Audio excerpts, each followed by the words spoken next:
ഊരാളുകളുടെ എല്ലാമായിരുന്ന രമേശൻ പാലേരി അസുഖബാധിതനായി കഴിഞ്ഞ ദിവസമാണ് അന്തരിച്ചത്. അദ്ദേഹത്തിന്റെ പൊതുദർശനം ഇപ്പോൾ നടക്കുകയാണ് കോഴിക്കോട്. പ്രതിപക്ഷ നേതാവ് പിണറായി വിജയനും ഭാര്യ കമല വിജയനും പൊതുദർശനത്തിനെത്തി അദ്ദേഹത്തിന് അന്ത്യാഞ്ജലി അർപ്പിക്കുകയാണ്.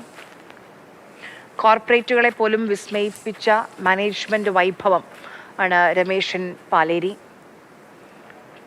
മുഹമ്മദ് റിയാസ് MLA യും കൂടെയുണ്ട്.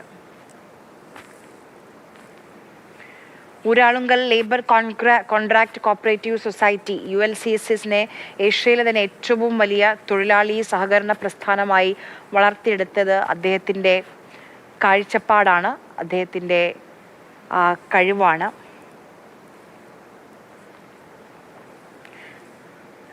മാനേജ്മെന്റ് ബിരുദമോ വലിയ സർവകലാശാലകളിൽ നിന്നുള്ള ബിരുദമോ അദ്ദേഹത്തിന് സ്വന്തമായിട്ടുണ്ടായിരുന്നില്ല. പക്ഷേ കഠിനാധ്വാനത്തിലൂടെയും അദ്ദേഹത്തിന്റെ പ്രായോഗിക പരിജ്ഞാനത്തിലൂടെയുമാണ് ഊരാളുങ്കലിനെ ഈ കാണുന്ന ലോകമറിയുന്ന പ്രശസ്തിയിലേക്ക് അദ്ദേഹം എത്തിച്ചത്. ബിനോയ് വിശ്വം CPI സംസ്ഥാന സെക്രട്ടറിയും അദ്ദേഹത്തിന് അന്ത്യാഞ്ജലി അർപ്പിക്കാൻ വേണ്ടി കോഴിക്കോടേക്ക് എത്തിയിട്ടുണ്ട്. KV രാഹുൽ വിവരങ്ങളുമായി നമുക്കൊപ്പം ചേരുന്നു. രാഹുൽ, അദ്ദേഹത്തിനെ അറിയുന്ന ആളുകളൊക്കെ പറയുന്ന ഒരു കാര്യം, ഞങ്ങളിൽ ഒരാളായിരുന്നു, ഒരു സ്ഥാപനത്തിന്റെ ഉടമ എന്നതിനപ്പുറം ഞങ്ങളിൽ ഒരാളായിരുന്നു എന്നുള്ള ഒരു അനുഭവമാണ് എല്ലാവർക്കും പങ്കുവെക്കാനുണ്ടായിരുന്നത്. കുറേയധികം ആളുകൾ വന്നിട്ടുണ്ടോ അവസാനമായി ഒരു നോക്ക് കാണാനും ആ സ്നേഹം പകരാനും അന്ത്യാഞ്ജലി അർപ്പിക്കാനും? ആയിരക്കണക്കിന് ആളുകളാണ് രമേശൻ പാലേരിക്ക് അന്ത്യോപചാരം അർപ്പിക്കുന്നതിന് വേണ്ടി കാത്തിരിക്കുന്നത്. കാരണം അദ്ദേഹം ഊരാളുങ്കൽ സൊസൈറ്റിയുടെ ചെയർമാൻ എന്നതിലുപരി സാധാരണക്കാരനായ ഒരു മനുഷ്യനായിരുന്നു. എല്ലാവരുടെയും കൂട്ടത്തിലുള്ള ഒരു സാധാരണ മനുഷ്യനെന്നാണ് അദ്ദേഹത്തെ എല്ലാവരും തന്നെ പറയുകയും ചെയ്യുന്നത്. വീട്ടിൽ തന്നെയാണ് പൊതുദർശനം പുരോഗമിച്ചു വരുന്നത്. പ്രതിപക്ഷ നേതാവ് പിണറായി വിജയൻ ഉൾപ്പെടെ മുൻ മന്ത്രിമാർ MLA മാരൊക്കെ തന്നെ ഉൾപ്പെടെയുള്ള ആളുകളെത്തി അദ്ദേഹത്തിന് അന്ത്യോപചാരം അർപ്പിക്കുകയും ചെയ്തിട്ടുണ്ട്.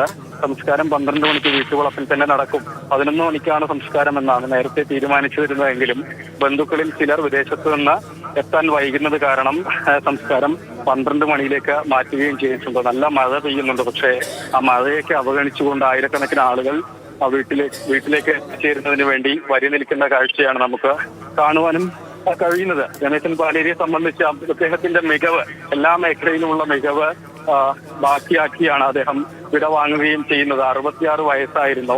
കോയമ്പത്തൂരിലെ സ്വകാര്യ ആശുപത്രിയിൽ ചികിത്സയിലിരിക്കുകയാണ് അദ്ദേഹം. ഇന്നലെ മരണപ്പെട്ടത്. കഴിഞ്ഞ കുറച്ച് ആഴ്ചകളായി അസുഖബാധിതനായി ചികിത്സയിലായിരുന്നു. അതുകൊണ്ട് ഈ പൊതുരംഗത്ത് നിന്നൊരൽപ്പം മാറി നിൽക്കുന്ന ഒരു അവസാന ദിവസങ്ങളാണ് രമേശൻ പാലേരിക്ക് ഉണ്ടായിരുന്നത്. ഊരാളുങ്കൽ ലേബർ സൊസൈറ്റിയെ സംബന്ധിച്ച് നോക്കിക്കഴിഞ്ഞാൽ ഒരു സാധാരണ സൊസൈറ്റിയായി മുൻപ് 100 വർഷം മുൻപ് തുടങ്ങിയ ഒരു സൊസൈറ്റിയെ പിന്നീട് ലോകമറിയുന്ന ഏഷ്യയിലെ തന്നെ 2ാമത്തെ ഏറ്റവും വലിയ ലേബർ കോൺട്രാക്ട് സൊസൈറ്റിയാക്കി, ലോകത്തിലെ 2ാമത്തെ വലിയ സൊസൈറ്റിയാക്കി മാറ്റിയതിന് പിന്നിൽ രമേശൻ പാലേരിയുടെ മികവ് തന്നെയാണ്. 32 വർഷക്കാലമാണ് അദ്ദേഹം ഈ ഊരാളുങ്കൽ ലേബർ സൊസൈറ്റിയുടെ ചെയർമാൻ സ്ഥാനം, ഒരു അധ്യക്ഷ പദവി വഹിക്കുകയും ചെയ്തത്. ഒടുവിലായി, അതായത് ചെറിയ നിർമ്മാണങ്ങളിൽ തുടങ്ങിയ ഒരു സൊസൈറ്റി പിന്നീട് ഇപ്പൊ ഏറ്റവും ഒടുവിലായി നോക്കിക്കഴിഞ്ഞാൽ ദേശീയപാത ഒരു റീച്ച് തന്നെ 1600 കോടി രൂപയുടെ പദ്ധതി പൂർത്തിയാക്കിയതൊക്കെ വലിയ മാതൃകാപരമായ പ്രവൃത്തി തന്നെയാണ്. അതായത് അദ്ദേഹത്തിന് നാട് കൈവേലക്കാരുടെ ആ ചെറിയ നാണയ സംഘത്തെ ഇന്നത്തെ ഊരാളുങ്കലാക്കി മാറ്റിയത് രമേശൻ പാലേരിയാണ്. തോമസ് ഐസക്കൊക്കെ അദ്ദേഹത്തിന്റെ പുസ്തകത്തിൽ രമേശൻ പാലേരിയുമായി ബന്ധപ്പെട്ട ആ ഓർമ്മകൾ, ആ അറിവിനെക്കുറിച്ച്, ആ പരിജ്ഞാനത്തെക്കുറിച്ചൊക്കെ ധാരാളമായി എഴുതിയിട്ടുണ്ട്. അദ്ദേഹവും അന്ത്യാഞ്ജലി അർപ്പിക്കാൻ വേണ്ടി അവിടേക്ക് എത്തിയിട്ടുമുണ്ട്.